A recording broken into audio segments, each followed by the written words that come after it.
Hello दोस्तों, तो आप सभी का स्वागत है हमारे यूट्यूब चैनल बड़ा कैरियर पर।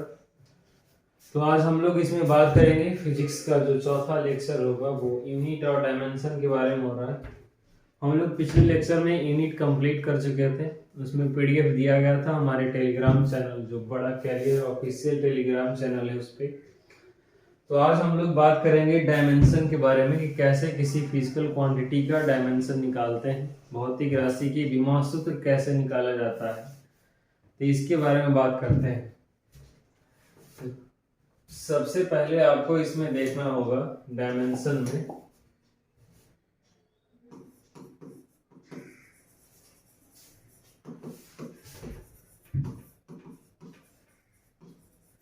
डायमेंशनल फॉर्मूला कैसे निकालते हैं।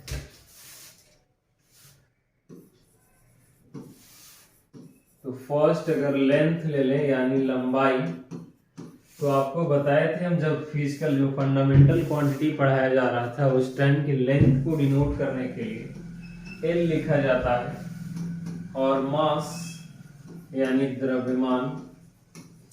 द्रव्यमान इससे डिनोट करने के लिए हम लोग m लिखते हैं और टाइम समय जिसे डिनोट करने के लिए t लिखा जाता है। तो डायमेंशनल फॉर्मूला होता क्या है, डायमेंशन क्या होता है, तो फिजिकल क्वांटिटी को डिनोट करने के लिए जिस लेटर का प्रयोग करते हैं और उसका जो पावर होता है, जैसे एल है लेंथ को हम एल से डिनोट कर रहे हैं, तो एल का पावर यहाँ पे क्या है 1 है। तो लेंथ की डायमेंशन क्या होगी, तो डायमेंशन इसका होगा 1, लेकिन डायमेंशनल फॉर्मूला क्या होगा इसका, तो डायमेंशनल फॉर्मूला हम एल लिख सकते हैं या जनरली हमारा जो डायमेंशनल फॉर्मूला होता है वो एम एल टी के रूप में लिखा जाता है। तो हमारे यहाँ पास m है नहीं तो 0 हो गया, t भी नहीं है तो 0 हो गया, यानी m0 l1 t0, ये हमारा लेंथ का डायमेंशन फॉर्मूला हो गया। आप सिंपल तरीके में याद रख सकते हो, उतना अगर कोई मतलब नहीं। लेंथ का डायमेंशन l होता है, द्रव्यमान का जो हमारा मास यानी जिसको कह रहे हैं इसका डायमेंशन m होता है और समय टाइम यानी इसका डायमेंशन t होता है। इस तीन की सहायता से आप किसी भी फिजिकल क्वांटिटी का डायमेंशन फॉर्मूला निकाल सकते हैं। जैसे हम लोग अभी देखें, अगर मास का लिखने जाएंगे तो मास m हो जाएगा, इसका पावर 1, यानी डायमेंशन 1 है लेकिन डायमेंशनल फॉर्मूला m, या इसी को हम ऐसे लिख सकते हैं m0 lt0, नो सॉरी, इसमें होगा हमारा m1 l0 t0, अगर mlt के रूप में लिखते हैं तब। उसी तरीके से अगर टाइम को देखें तो टाइम t हो जाएगा, अगर mlt के रूप में लिखा जाएगा तो mlt, तो m0 l0 और lt1।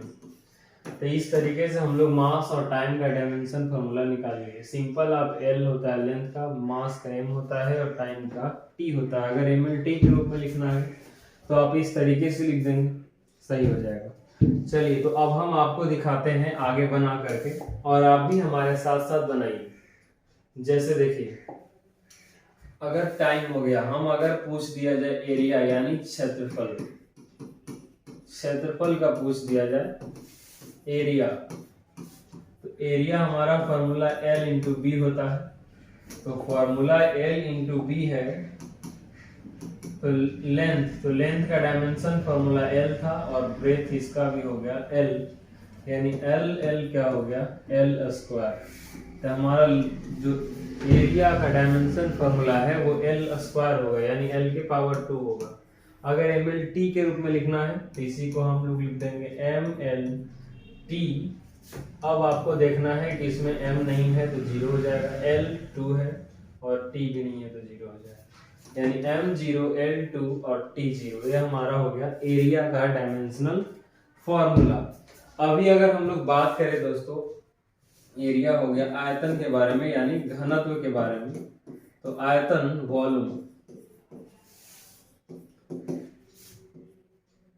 तो वॉल्यूम होता है L into B into H, तो L यानी हो गया हमारा L3 यानी L3। ये डायमेंशन फॉर्मूला हो गया हमारा वॉल्यूम का। अगर इसी को ऐसे लिखना है mlt के रूप में तो MLT, M0 T3 L3 और T0। तो इस तरीके से हमारा ये निकल गया किसका, आयतन का निकल गया, यानी वॉल्यूम का हम लोग निकाल लिए। अब आप आगे निकाल सकते हो इसी में घनत्व का, डेंसिटी। तो घनत्व का निकालिए, तो घनत्व बराबर फॉर डेंसिटी, डेंसिटी फॉर्मूला हमारा होता है द्रव्यमान बटा आयतन। ये सब पिछले क्लास पढ़ाया गया है। द्रव्यमान बटा आयतन यानी mass by volume, mass by volume. तो इसमें जो है बाबू मास बाई वॉल्यूम, तो मास का डायमेंशन फॉर्मूला देखिए क्या होता है। मास का डायमेंशन फॉर्मूला ऊपर बताया गया m होता है, और वॉल्यूम यहाँ निकल कर गया है L⁴। इसी को हम ऐसे लिख सकते हैं m l, ऊपर इसको भेज देंगे तो माइनस में 1 है, और t नहीं है इसमें, तो t अपने मन से लगाइए और उसको दे दीजिए 0। तो इसका डायमेंशन फॉर्मूला ये भी हो सकता है m1 l -3। चलिए, तो ये हो सकता है, अगर MLT के रूप में लिखना तो ये हो सकता है। तो इस तरीके से बच्चों हम लोग निकालेंगे कि कैसे निकाला जाता है डायमेंशनल फॉर्मूला। तो अभी हम लोग आगे और देखते हैं। घनत्व हो गया। अगर यहाँ बात किया जाए स्पीड यानी चाल, तो चाल जो हमारा होता है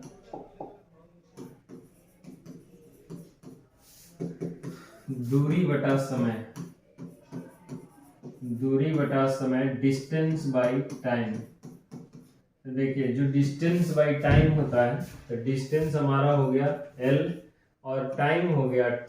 तो इसका डायमेंशन फॉर्मूला L⁻⁻1। यहाँ बार बार 1 लिखने की कोई जरूरत नहीं है। अगर MLT के रूप में अगर इसी को लिखना चाहते हैं तो MLT-1 0 1 इस तरीके से लिख देंगे। तो ये हमारा हो गया स्पीड का। अगर हम बात करें यहाँ पे वेलोसिटी, वेलोसिटी वेग का डायमेंशनल फॉर्मूला कैसे निकालते हैं, तो फॉर्मूला पहले इसको लिखना पड़ेगा आपको कि विस्थापन बटा समय, विस्थापन बटा समय यानी हो गया यहाँ पे दोस्तों विस्थापन यानी हमारा डिस्प्लेसमेंट बाई टाइम। तो विस्थापन, डिस्प्लेसमेंट VL होता है और टाइम होता है T। तो यहाँ आपका हो जाएगा L⁻⁻1 और M0 L1T-1 इस तरीके से। तो हम देखे थे कि हमारे पास स्पीड और वेलोसिटी दोनों का ऐसा यूनिट सेम है, इसलिए डायमेंशनल फॉर्मूला भी क्या होगा, सेम हो गया। अब आगे हम लोग निकालते हैं एक्सेलरेशन। एक्सेलरेशन, एक्सेलरेशन त्वरण जिसको कहते हैं।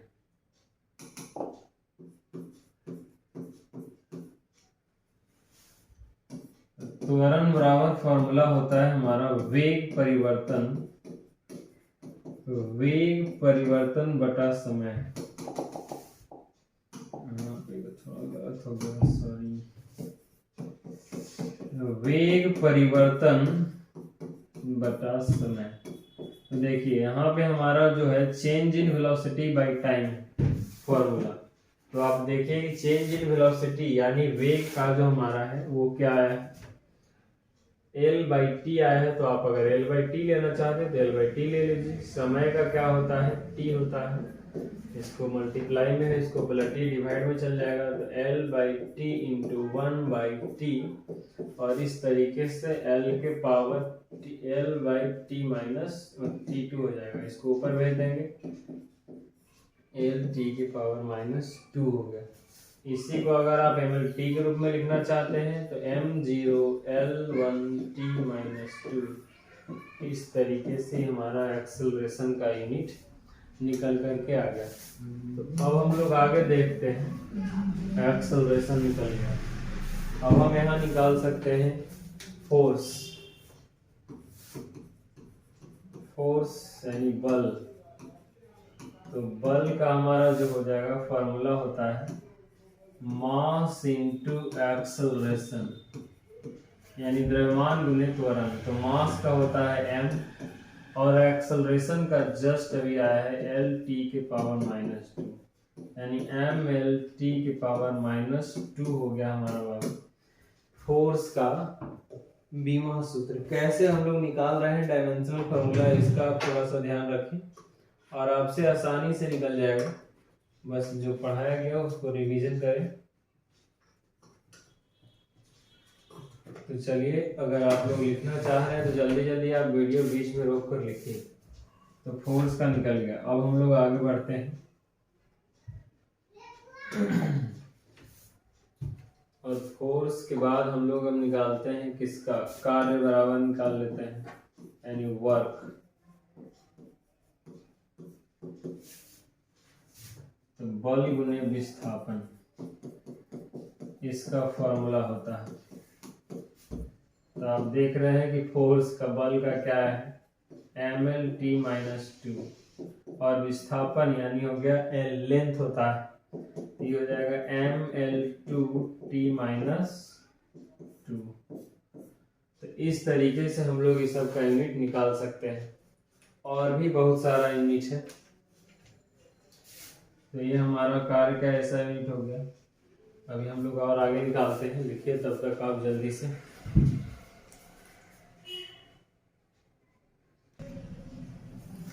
चलिए, तो हम लोग अब आगे देखते हैं। इसमें कार्य का निकल गया। अब हम लोग देखते हैं आगे बल आघूर्ण। बल आघूर्ण जिसको टॉर्क कहा जाता है, इसका फॉर्मूला होता है बल गुने बल बाहु। और बल का हमारा अभी ऊपर में आया है, आप देख रहे हैं कि mlt-2 और बल बाहु भी लेंथ होता है, इसलिए ml2t-2, यानी इसका भी क्या हो गया, सेम हो गया जो हमारा कार्य का हो रहा था। तो इस तरीके से हम लोग इसका निकाल सकते हैं। अब अगर आगे बात किया जाए, बल आघूर्ण के बाद आवेग का अगर निकालते हैं, तो आवेग बराबर फॉर्मूला होता है, आवेग बराबर जो हमारा फॉर्मूला है वो बल गुना समय। तो बल गुना समय, तो बल का हमारा mlt-2 इंटू टी, तो ये तो 1 ही हो जाएगा, तो एक माइनस कर दीजिए, यानी mlt-1। इसी तरीके से आप संवेग का भी निकाल सकते हो। तो संवेग होता है यानी p बराबर mv, मास इंटू वेलोसिटी का स्क्वायर। तो मास का m हो गया और वेलोसिटी का होता है l/t का स्क्वायर। तो हो जाएगा हमारा ml²t²। इसी को हम लिख देंगे बाबू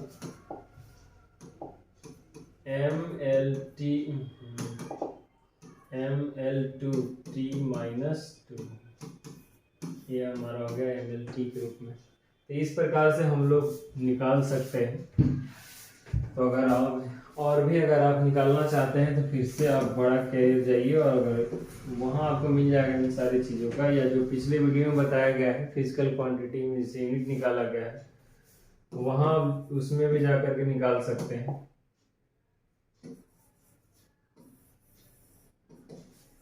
तो अगर कोई फिजिकल क्वांटिटी ऐसा हो जो आपसे अगर उसका यूनिट नहीं निकल रहा हो, डायमेंशन नहीं निकल रहा हो, तो आप पूछ सकते हैं कमेंट बॉक्स में। हम नेक्स्ट वीडियो में उसका जवाब देने का कोशिश करेंगे। या यदि कोई सवाल वैसा हो जो इस टॉपिक से रिलेटेड हो, तो आप उसका सवाल कर सकते हैं। और नेक्स्ट वीडियो जब चालू करेंगे तो उसमें हम लोग पहले उस सवाल को देखेंगे, फिर आगे टॉपिक बढ़ेंगे।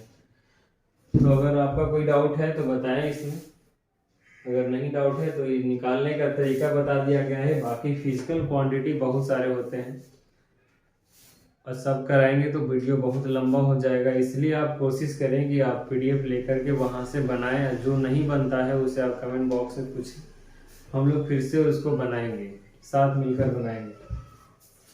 तो मिलते हैं अब हम लोग नेक्स्ट लेक्चर में। ये लेक्चर यहाँ समाप्त हो गया। यूनिट और डायमेंशन का लास्ट लेक्चर है। इसमें हम लोग मेनली हमारा फोकस यही था कि हम कैसे फिजिकल क्वांटिटी का यूनिट निकाल सकते हैं, डायमेंशन निकाल सकते हैं। इसलिए हम लोग इस वीडियो को मतलब इस टॉपिक को शॉर्ट में कवर करके निकल रहे हैं, सिर्फ निकालने के लिए। और आगे इसमें बहुत पढ़ना है, तो वो सभी बातें को हम लोग देखेंगे। लेकिन फिलहाल इस चैप्टर को यहीं समाप्त करते हैं और हम लोग नेक्स्ट चैप्टर अगले क्लास से पढ़ेंगे, वेक्टर एंड स्केलर। इसलिए जो सभी हमारे जो बच्चे हैं, अगर ऑफलाइन वाले जिनका छूट गया है, वो आप इसके माध्यम से पढ़ सकते हैं। ठीक है, तो अगले क्लास में मिलते हैं, तब तक के लिए धन्यवाद।